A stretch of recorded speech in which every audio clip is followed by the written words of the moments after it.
কথায় কথায় সরকার পতনের হুমকি দেয়, আরেকটি জুলাইয়ের ভয় দেখায়।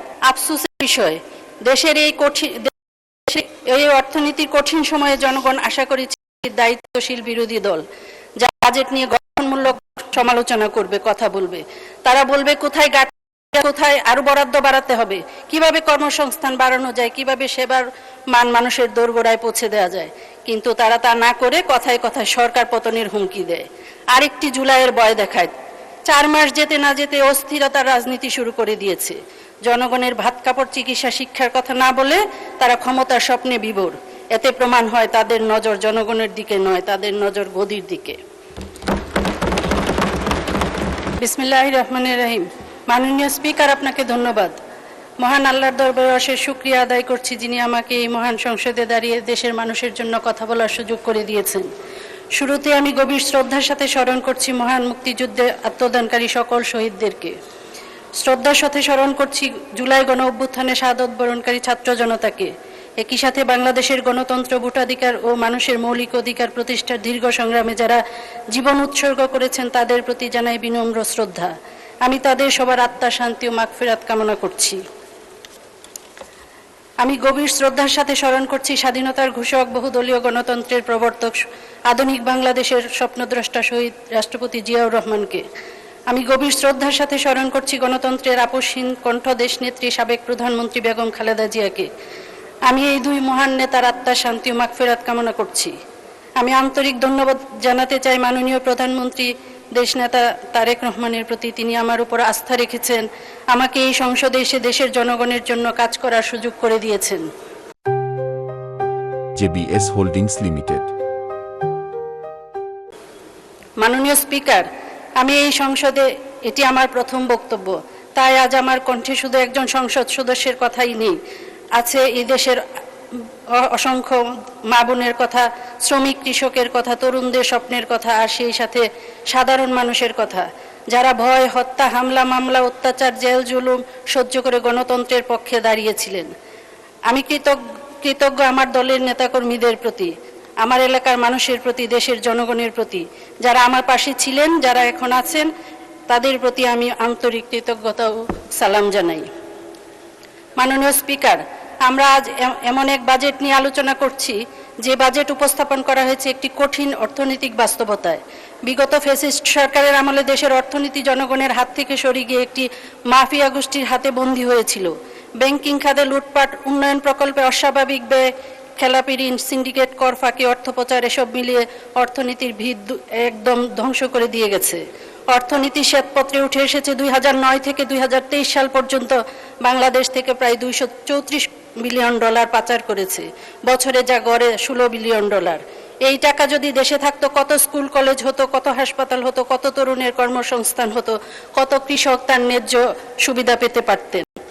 এর কার্যকর জবাবদিহীন অন্তর্বর্তী সরকারের সময়ে অর্থনীতিতে আস্থা ফেরেনি, নতুন বিনিয়োগ কাঙ্ক্ষিতভাবে আসেনি, বেসরকারি খাতে ঋণ প্রবাহ দুর্বল ছিল, মানুষের ক্রয় ক্ষমতা ও কর্মসংস্থান কমেছে। বাস্তবতার মধ্যে 2026-27 সালের অর্থবছরের এই বাজেট আমাদের সামনে আশার আলো নিয়ে এসেছে। এটি শুধু আয় ব্যয়ের হিসাব নয়, এটি ভাঙ্গা অর্থনীতিকে মেরামত করার বাজেট, মানুষের আস্থা ফেরানোর বাজেট এবং অর্থনীতি থেকে জনগণের অর্থনীতিতে ফেরার বাজেট। দেশের দলনিরপেক্ষ অর্থনীতিবিদ, বুদ্ধিজীবী ও সুশীল সমাজের প্রতিনিধিরা এই বাজেটকে একটি চিন্তাশীল বাজেট বলে আখ্যা দিয়েছেন। এমন একটি চিন্তাশীল ও গণমুখী বাজেট দেওয়ার জন্য আমাদের মাননীয় প্রধানমন্ত্রীকে জানাই ধন্যবাদ। মাননীয় স্পিকার, একটি বাজেট তখন গণমুখী হয় যখন সেখানে মানুষের জীবন, শিক্ষা, স্বাস্থ্য, নিরাপত্তা গুরুত্ব পায়। এবারের বাজেটে আমরা সেটিই দেখেছি। শিক্ষা খাতে বরাদ্দ 87,206 কোটি টাকা থেকে বাড়িয়ে 1,36,606 কোটি টাকা করা হয়েছে, অর্থাৎ পূর্বের বাজেট থেকে 56% বাড়ানো হয়েছে। স্বাস্থ্য ও পরিবার কল্যাণে বরাদ্দ 35,477 কোটি টাকা থেকে বাড়িয়ে 69,409 কোটি টাকা করা হয়েছে, যা আগের বাজেট থেকে প্রায় দ্বিগুণ। সামাজিক নিরাপত্তা খাতে বরাদ্দ দেওয়া হয়েছে 1,44,338 কোটি টাকা, যা আগের বাজেটের চেয়ে প্রায় 14% বেশি। এই সংখ্যাগুলো প্রমাণ করে এই বাজেটের কেন্দ্রবিন্দুতে আছে মানুষ, মানুষের শিক্ষা, মানুষের স্বাস্থ্য, মানুষের নিরাপত্তা। তবে আমি এটিও বলতে চাই, শুধু বাজেট বাড়ালেই হবে না, সঠিক মানুষ যেন সঠিক সুবিধা পায়, সঠিক জায়গায় যেন টাকা খরচ হয়, দুর্নীতিবাজরা যেন জনগণের টাকা ছুঁতে না পারে, সেটি নিশ্চিত করতে হবে। শিক্ষা খাতে বরাদ্দ বেড়েছে, এখন দরকার ভালো শিক্ষা, কারিগরি শিক্ষা, খেলাধুলা ও সংস্কৃতির সুযোগ। আমাদের তরুণ প্রজন্মকে শুধু পরীক্ষার খাতায় নয়, জীবনের মাঠেও সফল করে গড়ে তুলতে হবে। মাননীয় স্পিকার, আফসোসের বিষয়, দেশের এই অর্থনীতির কঠিন সময়ে জনগণ আশা করেছে দায়িত্বশীল বিরোধী দল যা বাজেট নিয়ে গঠনমূলক সমালোচনা করবে, কথা বলবে। তারা বলবে কোথায় কোথায় আরো বরাদ্দ বাড়াতে হবে, কিভাবে কর্মসংস্থান বাড়ানো যায়, কিভাবে সেবার মান মানুষের দোরগোড়ায় পৌঁছে দেওয়া যায়। কিন্তু তারা তা না করে কথায় কথায় সরকার পতনের হুমকি দেয়, আরেকটি জুলাইয়ের ভয় দেখায়। 4 মাস যেতে না যেতে অস্থিরতার রাজনীতি শুরু করে দিয়েছে। জনগণের ভাত কাপড় চিকিৎসা শিক্ষার কথা না বলে তারা ক্ষমতার স্বপ্নে বিভোর। এতে প্রমাণ হয় তাদের নজর জনগণের দিকে নয়, তাদের নজর গদির দিকে। আজ বিএনপি সরকার ক্ষমতায়, শত শত ছাত্র জনতার আত্মত্যাগের উপর দাঁড়িয়ে আছে এই সংসদ। তাই এই দেশের অসহায় মানুষের কাছে আমাদের দায় অনেক। আমাদের প্রান্তিক পর্যায়ে প্রতিটি মানুষের নিরাপত্তা নিশ্চিত করতে হবে। বাজারে ন্যায্য মূল্য, হাসপাতালে সেবা, স্কুলে শিক্ষা, মাঠে খেলাধুলা, সংস্কৃতিতে সুস্থ পরিবেশ, কর্মজীবনের সুযোগ, এই সবই এই রাষ্ট্রের দায়িত্ব।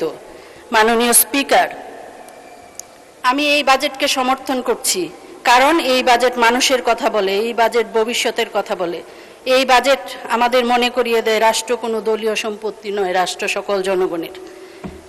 যেমনটি আমাদের মাননীয় প্রধানমন্ত্রী বলেছেন, আমাদের রাজনীতির মূল কথা হতে হবে ক্ষমতার আগে বাংলাদেশ, দলের আগে বাংলাদেশ, ব্যক্তির আগে বাংলাদেশ, সবার আগে বাংলাদেশ। পরিশেষে বলতে চাই, জনগণ আমাদের দিকে তাকিয়ে আছে, তাদের চোখে স্বপ্ন আছে, তাদের জীবনে কষ্ট আছে, তাদের মনে আশা আছে, তাদের মনে অনেক প্রশ্নও আছে। সেই প্রশ্নের উত্তর আমাদেরকে বক্তৃতা নয়, আমাদের কাজের মাধ্যমে দেখিয়ে দিতে হবে।